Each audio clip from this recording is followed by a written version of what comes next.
আল্লাহ তাআলা জিব্রাইল আমিনকে বলে, ওরে জিব্রাইল, জাহান্নামের ভিতরে এমন কে আছে, কি কোন বান্দা ডাকতেছে, তুমি একটু বাড়ি চালান দিয়ে বের করো। জিব্রাইল আমিন কিন্তু যেমন তেমন ফেরেশতা না, বিশাল বড় ফেরেশতা। চারজন ফেরেশতা সবচেয়ে বড়, জিব্রাইল আলাইহিস সালাম, মিকাইল আলাইহিস সালাম, ইসরাফিল আলাইহিস সালাম, আজরাইল আলাইহিস সালাম।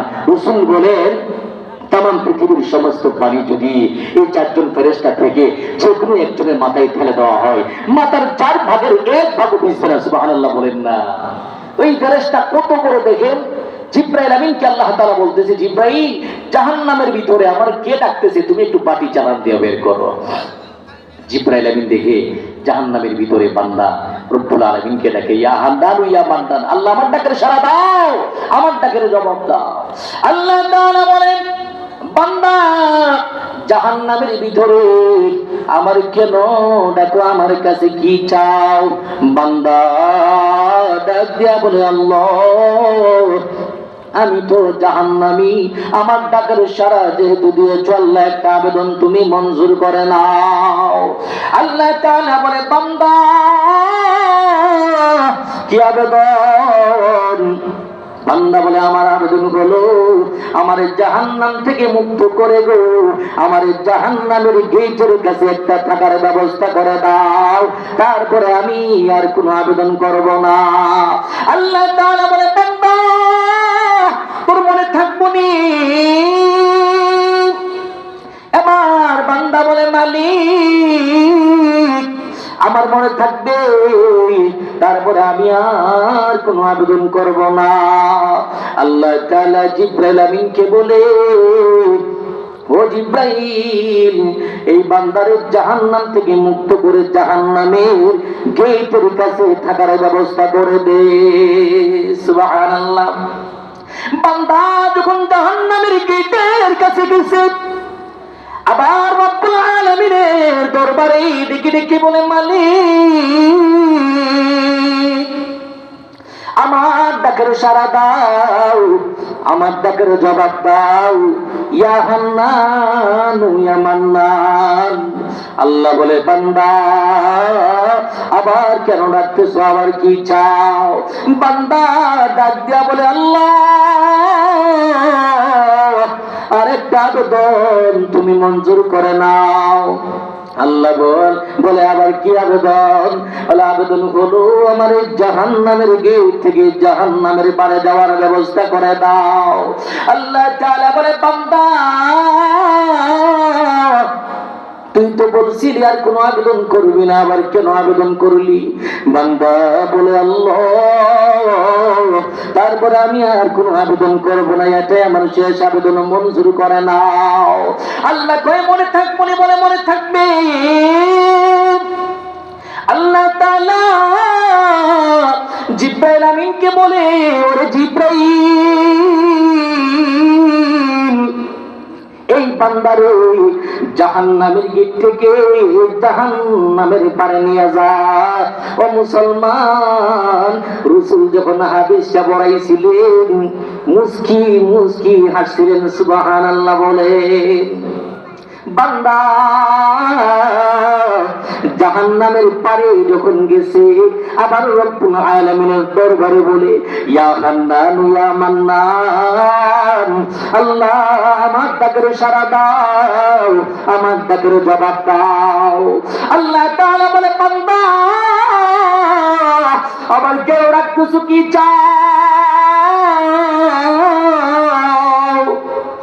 বান্দা ডাক দিয়া বলে, আল্লাহ আমার আরেকটা আবেদন তুমি মঞ্জুর করে নাও। আল্লাহ তাআলা বলে, কি আবেদন? এবার বান্দা বলে, আল্লাহ আমার আবেদন হলো জাহান্নামের পার থেকে জান্নাত ও জাহান্নামের মাঝখানে সুন্দর একটা গাছ দেখা যায়, যাওয়ার ব্যবস্থা করে দাও। আল্লাহ তাআলা বলে, বান্দা তুই তো বলছিলি আবেদন করবি না, আবার আবেদন করলি। বান্দা বলে, আল্লাহ তারপরে আমি আর কোনো আবেদন করবো না, এটা আমার শেষ আবেদন। আল্লাহ কই, জিব্রাইল এই বান্দারে জাহান্নামের পাট থেকে জান্নাত জাহান্নামের মাঝখানে নিয়ে যা। বান্দা জান্নাত জাহান্নামের মাঝখানে যখন গেছে, জান্নাতের গেটটা এত সুন্দর,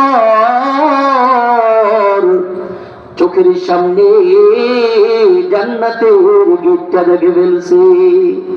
মনিবের দরবারে ডেকে ডেকে বলে, ওগো মনিব,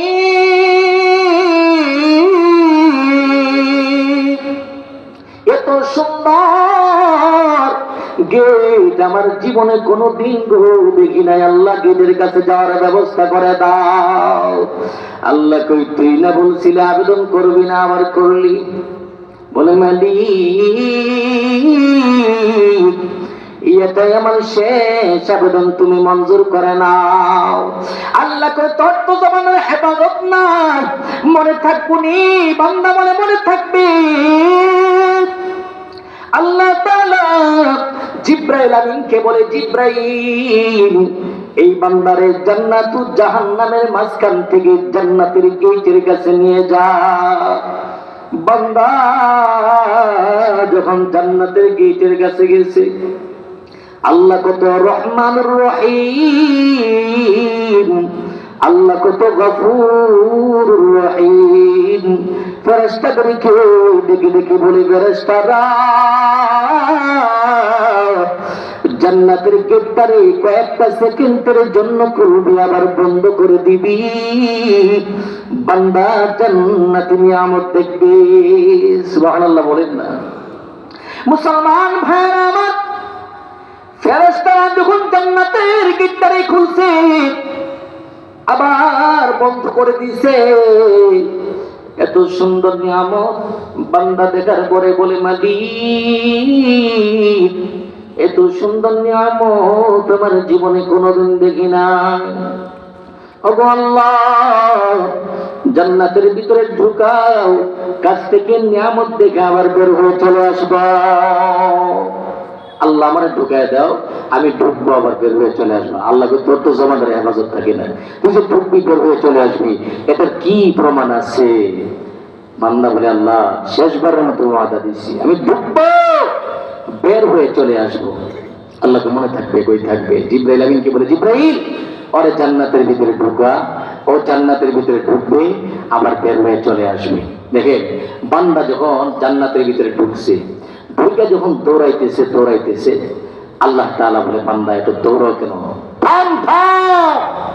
ওই আল্লাহ দৌড়াইয়া ভিতরের দিকে ঢুকতেছি, না জানি কোন সময় বলো তাড়াতাড়ি জান্নাত থেকে বের হয়ে যা। আল্লাহ কয়, তোর তো জবানের হেফাজত নাই রে, তুই না বলছিলি ঢুকবি বের হয়ে চলে আসবি, তুই আবার ভিতরের দিকে ঢুকতেছ, তোর তো জবানের হেফাজত নাই। বান্দা আল্লাহর সঙ্গে মজা করে বলে, আল্লাহ তোমার জবানের হেফাজত আসেনি। বলেন না সুবহানাল্লাহ। কই কেন? কই তুমি নিজে বলছো, তোমার রাসূলও বলছে, যে ব্যক্তি জান্নাতের ভিতরে একবার ঢুকবে, সে আর জীবনে কোনোদিন জান্নাত থেকে বের হবে না। সুবহানাল্লাহ। মুসলমান ভাইরা আমার,